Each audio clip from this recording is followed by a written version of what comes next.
বাংলাদেশ থেকে ভারতের মাটিতে পা ফেললেই হিন্দু নির্যাতনের মিথ্যা বক্তব্য দিতে বাধ্য করছে দেশটির বিভিন্ন গণমাধ্যমের সাংবাদিকরা।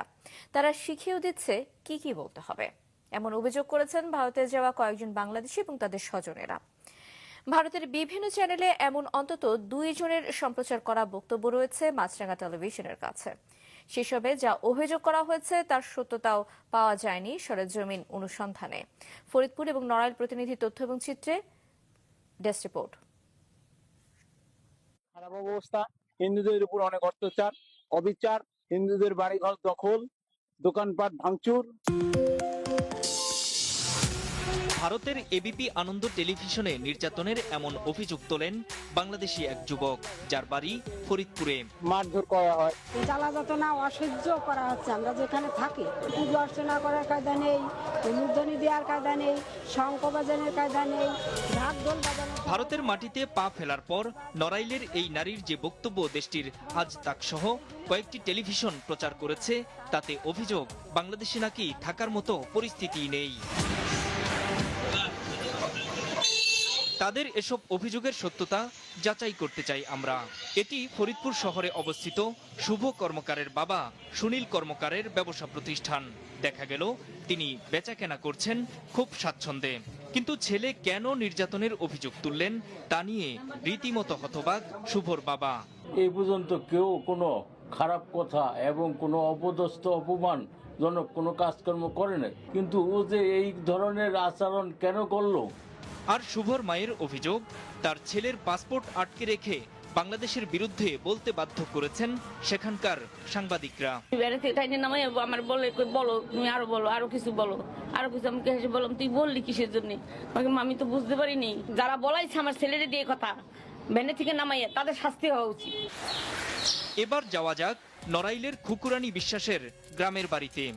দেখা গেল নারীরা স্বাভাবিকভাবেই গৃহস্থালী কাজে ব্যস্ত, শিশুরা মত্ত খেলাধুলায়। স্থানীয়রা জানিয়েছেন তাদের এলাকায় সম্প্রীতির সাথেই বাস করছেন সবাই। আমার এই স্ত্রী কি কোন কাদায় কোন ভাবে এই সমস্ত কথা ভাষ্যগুলো এরকম কোনো জিনিস ঘটেনি। খুকুরানীর ছেলে জানালেন, একটি বিয়ের অনুষ্ঠানে যোগ দিতে ভারতে গিয়েছেন তার মা। সেখানে তাকে মিথ্যা তথ্য দিতে বাধ্য করেছে ভারতীয় গণমাধ্যমগুলো।